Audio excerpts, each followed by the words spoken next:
G'day YouTubers, welcome to my garage / train room. To keep my layout dust free, I cover it with plastic sheets when I'm not using it. During operating sessions, I set out stackable chairs where the car is, and that makes our crew lounge. My progress is always slow, but hopefully you will notice a few changes since my last layout tour 11 years ago.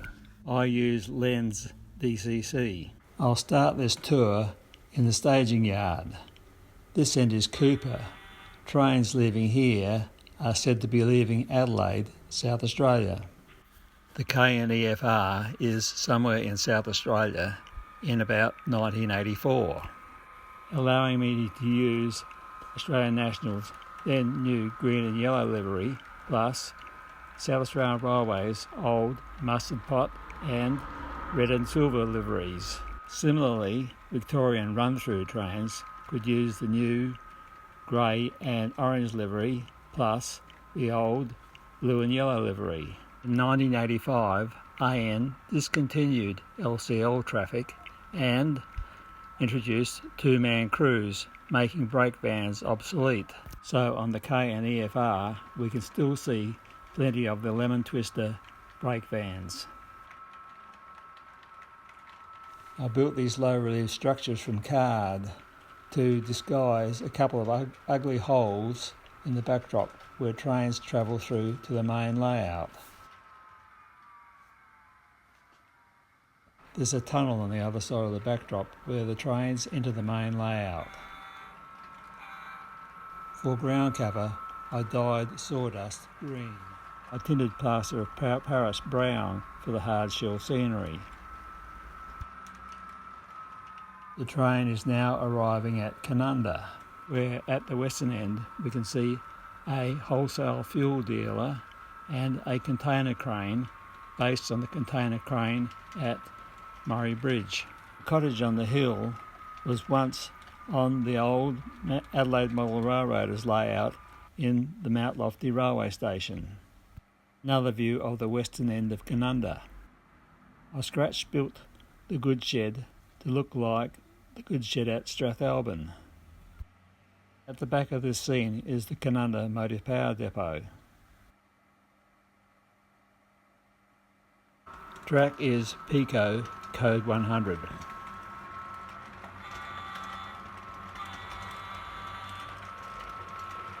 The leading loco is a Powerline BL class that I have repowered.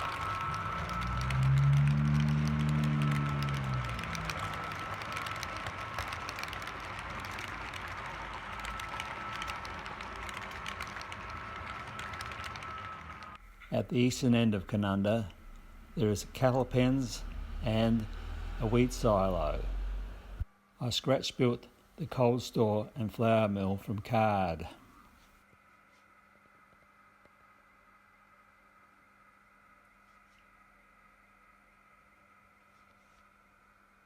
Liam Logistics is not rail served.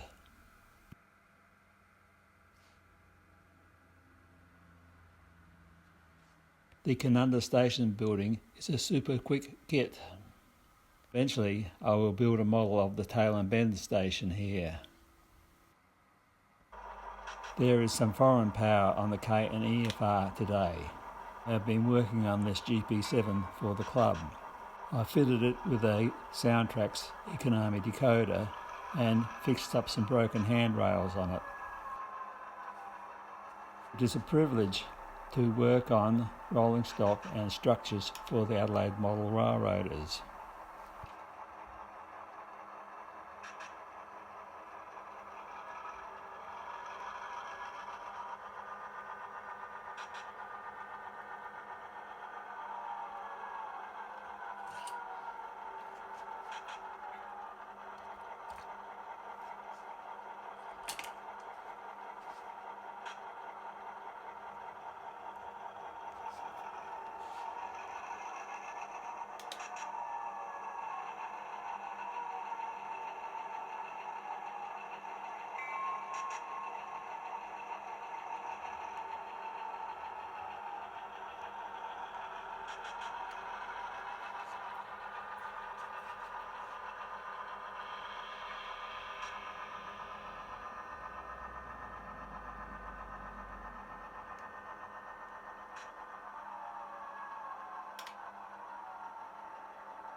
The upper bridge over Bindi Creek is an airfix kit that I built a long time ago.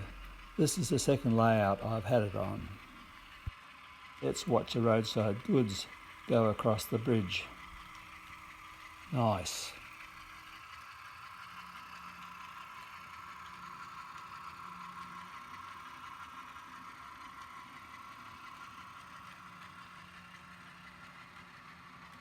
The rocks here are tiger eye that are collected while fossicking many years ago.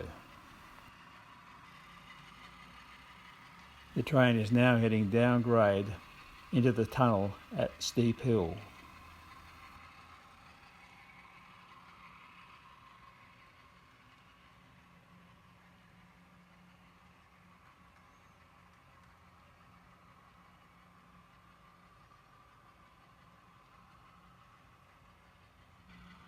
The 830 exits the tunnel and negotiates Sandyman Switch.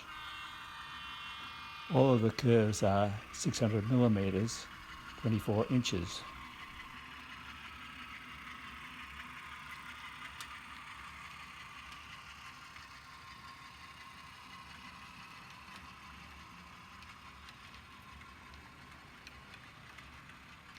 The branch line to Maranalgo goes off at Sandyman Switch. The branch line terminus has cattle pens, a firewood dealer, a goods shed modelled after the one at Tanunda, station building modelled after the Meriton station building, and wheat silos. I scratch built the fruit packing shed at the western end of Wooldowie. The 830 class Alco diesel is from Precision Models.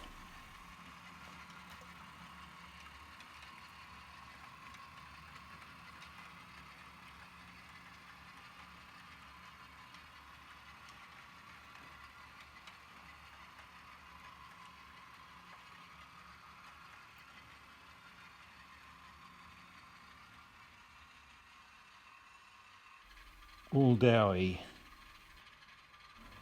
Wooldowie has a goods shed, silos made from 50mm PVC pressure pipe, and cattle pens.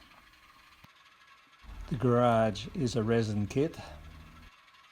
The next 4 structures are from LJ Models, and the church is a super quick kit.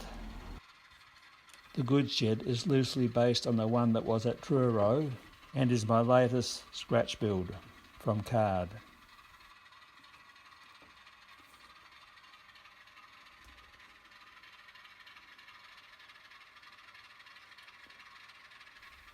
The station building at Wooldowie is a mock-up of the Truro station building. In front of the station we can see my not prototypical train order signal. I will explain how they work at the end of the video.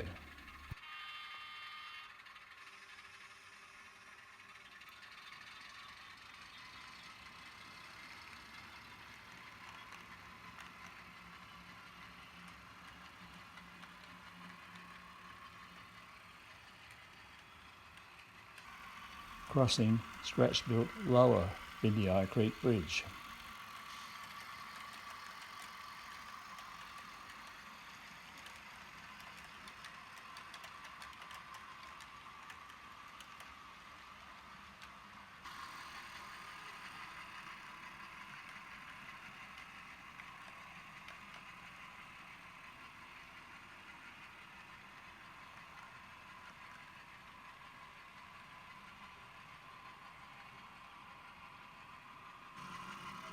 Jimba Jimba Junction Station was my very first scratch built. It is made of balsa. The branch line to Myrtle Springs goes off here.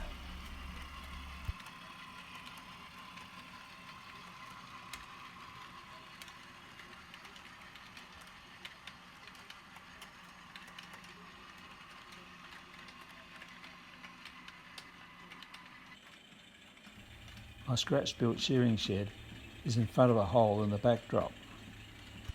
Mustard Pot 830 class brings out the Myrtle Springs goods.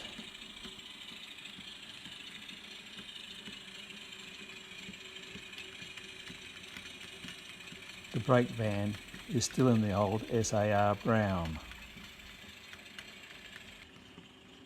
I have scratch-built automatic block signals around the layout.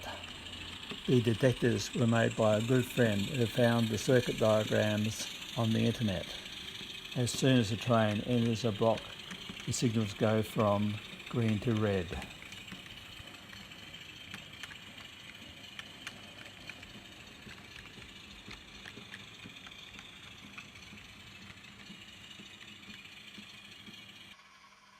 The last station is Emu Flat. I have modelled the station building and goods shed after the ones at Tarlee. The Stony with a 930 class and 700 class is sitting in the siding. The roadside goods comes down the main line.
The crane came off the old Mount Lofty railway station layout of the Adelaide Model Railroaders.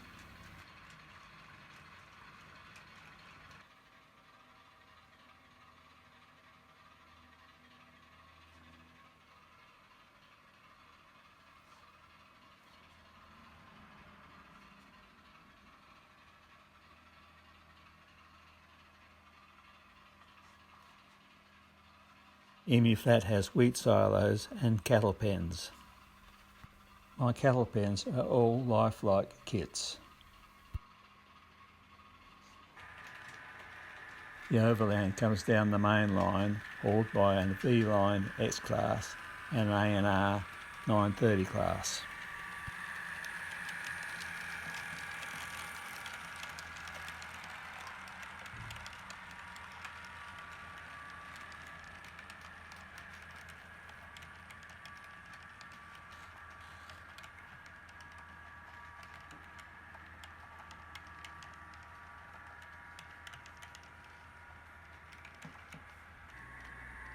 Many years ago, I bought a Walters Glacier gravel kit for Penston Quarry.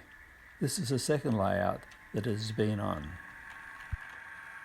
The bridge is over 5 Mile Creek.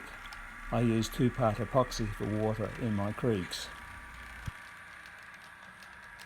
The gum trees are made with wire armatures covered with no more gaps. Foliage is hobby fill from Spotlight, sprayed green with a bit of dyed sawdust dropped on top.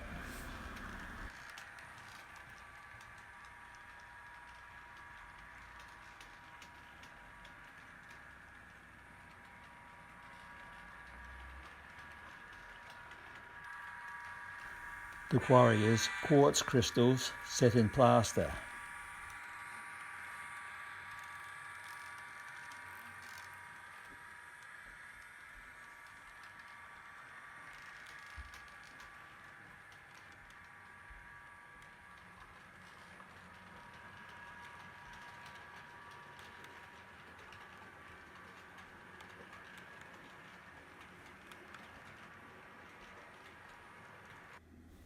An overall view.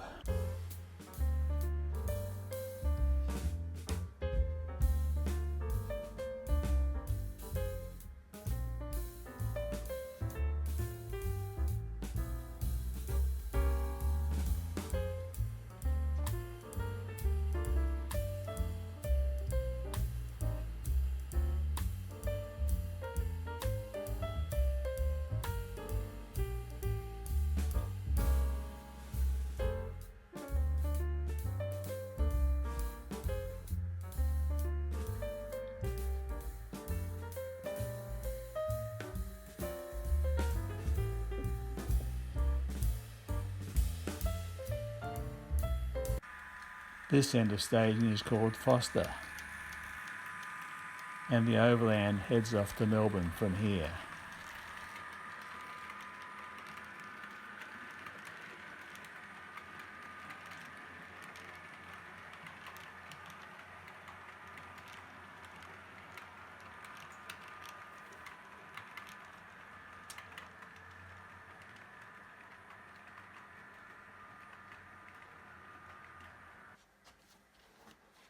Turnout controls are set in the fascia as near as possible to the turnouts.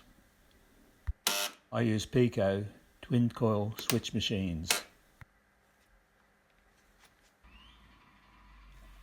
This is train control, or the dispatcher's desk for our American viewers. The control panel is wired to the detectors, and the red light shows that there is a train in the block between Wooldowie and Emu Flat. The toggle switches turn on the train order signals. A red signal requires the train's crew to come and collect a train order from the controller. The controller's paperwork. Left to right, his list of sequence of trains for the session, a sheet for him to record his train orders issued, and the train orders.